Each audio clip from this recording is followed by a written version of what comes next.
Hello every one. നമ്മൾ ഇന്ന് discuss ചെയ്യാൻ പോകുന്നത് അഡ്വാൻറ്റേജസ് ഓഫ് കമ്പ്യൂട്ടറാണ്. നമ്മൾ കഴിഞ്ഞ ക്ലാസ്സിൽ ഇമ്പോർട്ടൻസ് ഓഫ് കമ്പ്യൂട്ടർ ഡിസ്കസ് ചെയ്തിരുന്നു.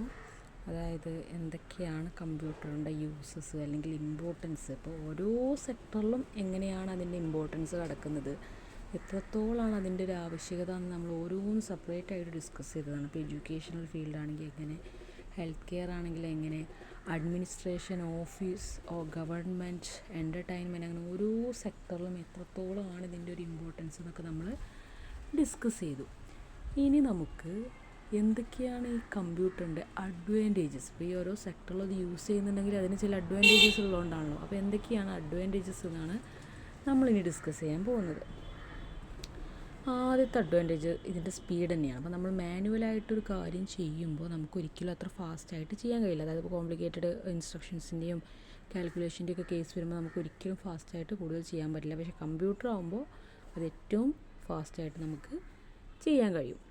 പിന്നെ വരുന്നത് എഫിഷ്യൻസിയാണ്. അതായത് ഏത് കാര്യം ടാസ്ക് ചെയ്യുകയാണെങ്കിലും എക്സിക്യൂട്ട് ചെയ്യുകയാണെങ്കിലും അത് ഏറ്റവും എഫിഷ്യൻ്റായിട്ട് തന്നെ നമുക്ക് എക്സിക്യൂട്ട് ചെയ്യാൻ കഴിയും. ഇവിടെ നമ്മൾ പോയിൻ്റ് പറയുന്നുണ്ട്, computer process data much faster than humans. അതായത് നമ്മൾ ചെയ്യുന്നതിനേക്കാൾ ഫാസ്റ്ററായിട്ട് എന്തുകൊണ്ട് കമ്പ്യൂട്ടറിന് ചെയ്യാൻ കഴിയും. അതിലൂടെ പ്രൊഡക്ടിവിറ്റിയും എഫിഷ്യൻസിയും ഒക്കെ ഇമ്പ്രൂവ് ചെയ്യാൻ കഴിയും. പിന്നെ വരുന്നത് അക്യുറസിയാണ്.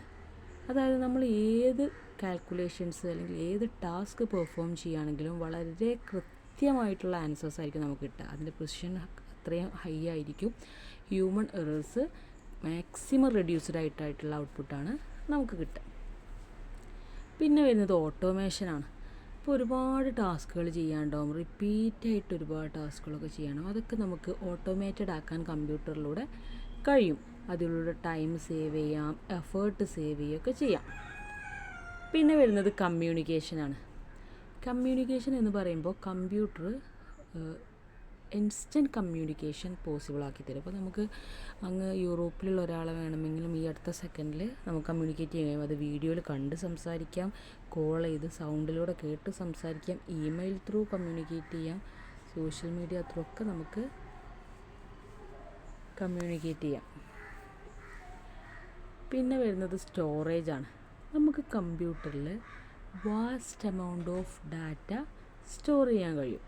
അതായത് ലാർജ് എമൗണ്ട് ഓഫ് ഡാറ്റ നമുക്ക് അത് ഏറ്റവും ഈസി ആയിട്ട് സ്റ്റോർ ചെയ്യാനും കഴിയും, വളരെയധികം ഈസി ആയിട്ട് റിട്രീവ് ചെയ്യാനും കഴിയും. ഇനി വരുന്ന അടുത്ത പോയിൻ്റാണ് റിസർച്ച് ആൻഡ് എഡ്യൂക്കേഷൻ. നമ്മൾ ഇന്ന് എല്ലാ റിസർച്ചിങ്ങും പിന്നെ നമ്മൾ എഡ്യൂക്കേഷൻ പർപ്പസിന് നമ്മൾ കഴിഞ്ഞ ക്ലാസ്സിൽ ഇമ്പോർട്ടൻസ് ഓഫ് കമ്പ്യൂട്ടർ പറഞ്ഞതാണ്. അതായത് നമ്മൾ എഡ്യൂക്കേഷണൽ വീഡിയോസിലൂടെ, അതേപോലെ തന്നെ ഓൺലൈൻ ലേണിംഗ്, ഈ ബുക്ക്, റിസർച്ച്, അങ്ങനെ എല്ലായിടത്തും നമ്മളിന്ന് കമ്പ്യൂട്ടറാണ് യൂസ് ചെയ്യുന്നത്. സോ റിസർച്ചിനും എഡ്യൂക്കേഷനൊക്കെ വേണ്ടിയിട്ട് കമ്പ്യൂട്ടർ യൂസ് ചെയ്യാം എന്നുള്ളത് മറ്റൊരു അഡ്വാൻറ്റേജാണ്. അതുകൊണ്ട് തന്നെ വാസ്റ്റ് ഇൻഫോർമേഷൻ ആക്സസിനും കൂടുതൽ ഓൺലൈൻ ലേണിംഗ് റിസോഴ്സസ് അവൈലബിലിറ്റിക്കും നമുക്ക് കമ്പ്യൂട്ടർ യൂസ് ചെയ്യാവുന്നതാണ്. പിന്നെ വരുന്നത് എൻ്റർടൈൻമെൻറ്റാണ്. കമ്പ്യൂട്ടർ യൂസ് ചെയ്തിട്ട് ഒരുപാട് എൻ്റർടൈൻമെൻറ്റ് പർപ്പസുകൾ നമുക്ക് ചെയ്യാം. ഗെയിമിങ് ചെയ്യാം, മ്യൂസിക് ചെയ്യാം, മൂവീസ് ചെയ്യാം, ഡിജിറ്റൽ ആർട്ടൊക്കെ ചെയ്യാം. പിന്നെ വരുന്നത് കണക്ടിവിറ്റിയാണ്. കണക്ടിവിറ്റി എന്നതുകൊണ്ട് ഉദ്ദേശിക്കുന്നത് ഇൻ്റർനെറ്റാണ്. ഇന്ന് ഗ്ലോബലി എല്ലാവർക്കും റിസോഴ്സസ് ആക്സസ് ചെയ്യാനും കൊളാബറേറ്റ് ചെയ്യാനൊക്കെ ഇൻ്റർനെറ്റ് ത്രൂ പോസിബിളാണ്. പിന്നെ വരുന്നത് പ്രോബ്ലം സോൾവിങ്. അതായത് ഇപ്പോൾ ഡ്രഗ് ഡിസ്കവറിയിൽ, സിമുലേഷൻസിൽ, മെഡിക്കൽ ഡയഗ്നോസിസിൽ, സയൻറ്റിഫിക് റിസർച്ചിൽ, ഇതിനകത്തൊക്കെ നമുക്ക് എന്ത് യൂസ് ചെയ്യാം, കമ്പ്യൂട്ടർ യൂസ് ചെയ്യാവുന്നതാണ്. അതായത് സിമുലേഷൻ എന്നൊക്കെ പറഞ്ഞാൽ പ്രാക്ടിക്കലായിട്ട് നമ്മളൊരു കാര്യം ലേൺ ചെയ്യുന്നതിനാണ് സിമുലേഷൻ എന്ന് പറയുക. മെഡിക്കൽ ഡയഗ്നോസിസ് എന്ന് പറഞ്ഞു കഴിഞ്ഞാൽ നമ്മുടെ ട്രീറ്റ്മെൻറ്റിന് വേണ്ടിയിട്ട് നമ്മളോരോ രോഗനിർണയം നടത്തുക. പിന്നെ സയൻറ്റിഫിക് റിസർച്ചുകൾ നടത്താനൊക്കെ നമുക്ക് എന്ത് യൂസ് ചെയ്യാം, നമ്മളുടെ കമ്പ്യൂട്ടർ യൂസ് ചെയ്യാവുന്നതാണ്. പിന്നെ ബിസിനസ് ആൻഡ് കൊമേഴ്സ്, അതായത് online transactions, banking, digital marketing, അതിനൊക്കെ വേണ്ടിയിട്ട് നമുക്ക് കമ്പ്യൂട്ടർ യൂസ് ചെയ്യാം. ഇപ്പോൾ ഇന്ന് നമ്മൾ ഓൺലൈനായിട്ടുള്ള ട്രാൻസാക്ഷൻസാണ് കൂടുതലും നടത്തുന്നത്. ഇപ്പോൾ GPay ഒക്കെ എല്ലാവർക്കും കോമൺ ആയിട്ടുള്ള ഒന്നാണ്.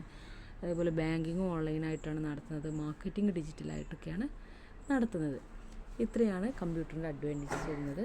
അപ്പോൾ എന്തൊക്കെയാണ് നമ്മൾ ഡിസ്കസ് ചെയ്തത്? ഒന്ന് സ്പീഡാണ്, പിന്നെ ഒന്ന് എഫിഷ്യൻസിയാണ്, പിന്നെ ഒന്ന് അക്യുറസിയാണ്, automation, communication, storage, research and education, entertainment, connectivity, problem solving, business and commerce. ഇത്രയാണ് നമുക്ക് അഡ്വാൻറ്റേജസ് വരുന്നത്. ഇനി നമുക്ക് ഡിസഡ്വാൻറ്റേജസ് വേറൊരു വീഡിയോ ആയിട്ട് ചെയ്യാം കേട്ടോ. അപ്പോൾ ഇത്രയാണ് അഡ്വാൻറ്റേജസ് ഓഫ് കമ്പ്യൂട്ടർ പറയാനുള്ളത്. അപ്പോൾ നമ്മൾ ഇന്ന് നേരത്തെ പറഞ്ഞ പോലെ തന്നെ ഇമ്പോർട്ടൻസ് ഓഫ് കമ്പ്യൂട്ടർ അല്ലെങ്കിൽ യൂസസ് ഓഫ് കമ്പ്യൂട്ടറിൽ പറഞ്ഞ പോലെ അഡ്വാൻറ്റേജസ് ഓഫ് കമ്പ്യൂട്ടറാണ് നമ്മളിവിടെ പറയുന്നത്. അതായത് ഇത്രയും എല്ലാ സെക്ടറിലും കമ്പ്യൂട്ടർ യൂസ് ചെയ്യുന്നുണ്ട് എന്നതിനർത്ഥം ഇത്രയും അഡ്വാൻറ്റേജസ് കമ്പ്യൂട്ടറിനുണ്ട് എന്നുള്ളതാണ്. പ്രത്യേകിച്ച് പറയാനുള്ളത് അതിൻ്റെ സ്പീഡ്, അക്യുറസി, എഫിഷ്യൻസിയൊക്കെയാണ്. കാരണം എന്തുകൊണ്ടാണ് കമ്പ്യൂട്ടർ ഡിസ്കവർ ചെയ്തത് എന്നുള്ളതിൻ്റെ വലിയൊരു ആൻസർ ഈ സ്പീഡും അക്യുറസിയൊക്കെ തന്നെയാണ്. കാരണം ഹ്യൂമനാണ് ചെയ്യുന്നതെങ്കിൽ എന്താ സംഭവിക്കുക, ഒരുപാട് ടൈം, പ്രത്യേകിച്ച് കോംപ്ലിക്കേറ്റഡ് ടാസ്കുകളൊക്കെ വരുമ്പോൾ, പ്രത്യേകിച്ച് കാൽക്കുലേഷൻ മാത്തമാറ്റിക്കലൊക്കെ ആയിട്ട് വരുമ്പോൾ ഒരുപാട് ഫാസ്റ്റായിട്ട് എക്സിക്യൂഷൻസ് നടത്തേണ്ടി വരും. അതിനെന്ത് വേണം, സ്പീഡുള്ളൊരു മെഷീൻ വേണം. മാത്രമല്ല റിസൾട്ട് എന്ന് പറയുന്ന ഒരു എറർ ആകാൻ പാടില്ലല്ലോ. അതെന്തായിരിക്കണം, അക്യുറേറ്റ് ആയിട്ടുള്ള ഒരു ഔട്ട്പുട്ട് പ്രൊഡ്യൂസ് ചെയ്യുകയും വേണം. അപ്പോൾ അതുകൊണ്ടാണ് കമ്പ്യൂട്ടർ ഇത്രയും യൂസ്ഫുള്ളായിട്ടും പോപ്പുലറായിട്ടും മാറിയത്. പിന്നെ നമ്മൾ പറഞ്ഞ ഓട്ടോമേഷനാണ് മറ്റൊരു കാരണം. ഏത് കാര്യവും മാനുവലായിട്ട് ചെയ്യുമ്പോൾ നമുക്ക് വരുന്ന അത്രയും ഹ്യൂമൻ റിസോഴ്സുകൾ ആവശ്യമായിട്ട് വരും. ടൈം ഒരുപാട് കൺസ്യൂം ചെയ്യും. അതുപോലെ തന്നെ എഫേർട്ടും അത്രയും അധികമായിരിക്കും. പക്ഷേ അത് നമ്മൾ കമ്പ്യൂട്ടറിലൂടെ ഓട്ടോമാറ്റിക് ആക്കുന്നതിൽ ഒറ്റ സെക്കൻഡ് കൊണ്ട് കാര്യങ്ങൾ ഈസി ആയിട്ട് നടക്കുകയും ചെയ്യും. ടൈം സേവ് ചെയ്യാം, എഫേർട്ട് സേവ് ചെയ്യാം. പിന്നെ നമ്മുടെ കമ്മ്യൂണിക്കേഷനാണ്. കമ്മ്യൂണിക്കേഷൻ എന്ന് പറഞ്ഞു കഴിഞ്ഞാൽ നമുക്കറിയാം സോഷ്യൽ മീഡിയ ഒക്കെ എത്രത്തോളമാണ് ഇൻഫ്ലുവൻസ്ഡ് ആവുന്നത് എന്നൊക്കെ നമുക്കറിയാം. വീഡിയോ കോൾസ് ആവട്ടെ, എല്ലാ രീതിയിലുള്ള ഇൻസ്റ്റൻറ്റ് മെസ്സേജിങ് ആവട്ടെ, അതൊക്കെ നമ്മുടെ കമ്പ്യൂട്ടറിൻ്റെ അഡ്വാൻറ്റേജാണ്. പിന്നെ സ്റ്റോറേജ് എന്ന് പറഞ്ഞു കഴിഞ്ഞാൽ വളരെ ഹൈ ആണ്. Vast amount of data store ചെയ്യാം. പിന്നെ റിസർച്ചിനും എഡ്യൂക്കേഷൻ പർപ്പസിനൊക്കെ യൂസ് ചെയ്യാം. എൻ്റർടൈൻമെൻറ്റിന് യൂസ് ചെയ്യാം. ഇൻ്റർനെറ്റ് എക്സ്പ്ലോർ ചെയ്യാം. കണക്ടിവിറ്റി എന്നുകൊണ്ട് മീൻ ചെയ്യുന്നത് ഇൻ്റർനെറ്റ് എക്സ്പ്ലോറിംഗ് ആണ്. അതായത് ഗ്ലോബൽ റിസോഴ്സസിനെ ആക്സസ് ചെയ്യാനും ഗ്ലോബൽ റിസോഴ്സസ് അല്ലെങ്കിൽ ഗ്ലോബലി കമ്മ്യൂണിക്കേറ്റ് ചെയ്യാനും കണക്ട് ചെയ്യാനും, അതായത് ഇപ്പോൾ എല്ലാവരും തമ്മിൽ കണക്ട് ചെയ്യുന്നത് ഇന്ന് ഇൻ്റർനെറ്റ് ത്രൂ ആണ്. പിന്നെ വരുന്നത് പ്രോബ്ലം സോൾവിങ് ആണ്. പ്രോബ്ലം സോൾവിങ് എന്ന് പറഞ്ഞാൽ drug discoveration, biotechnology, medical diagnosis, scientific research, simulations, അതിനകത്തൊക്കെ നമ്മൾ എന്ത് യൂസ് ചെയ്യുന്നുണ്ട്, കമ്പ്യൂട്ടറാണ് കംപ്ലീറ്റ്ലി യൂസ് ചെയ്യുന്നത്. പിന്നെ നമ്മളുടെ ബിസിനസ്സിലും കൊമേഴ്സിലും, അതായത് online transactions, banking, digital marketing, GPay, എന്ത് കാര്യങ്ങളും നമ്മൾ ഇന്നത്തെ കാലത്ത് ട്രാൻസാക്ഷൻസ് നടത്തുന്നത് കമ്പ്യൂട്ടറിലൂടെയാണ്. ഇപ്പോൾ ബിസിനസ്സിൻ്റെ ഏത് കേസ്, അക്കൗണ്ടിങ് എടുത്താലും ഫിനാൻഷ്യൽ അനാലിസിസ് എടുത്താലും കൊമേഴ്ഷ്യലി അവൈലബിൾ ആയിട്ടുള്ള എന്ത് കാര്യം എടുത്താലും അതെല്ലാം മാനേജ് ചെയ്യുന്നത് കമ്പ്യൂട്ടറിലൂടെയാണ്. അപ്പോൾ അതുകൊണ്ടാണ് ഇവിടെ നമ്മൾ കമ്പ്യൂട്ടറിൻ്റെ അഡ്വാൻറ്റേജസ് ഡിസ്കസ് ചെയ്യുന്നത്. ഓക്കെ, പക്ഷെ എന്ത് കാര്യം എടുത്തു കഴിഞ്ഞാലും അതിന് കുറേ അഡ്വാൻറ്റേജസ് അല്ലെങ്കിൽ ബെനിഫിറ്റ്സ് ഉണ്ടെങ്കിലും അതിന് കുറേ ഡിസഡ്വാൻറ്റേജസ് അല്ലെങ്കിൽ ഡിഫക്ട്സും ഉണ്ടായിരിക്കും.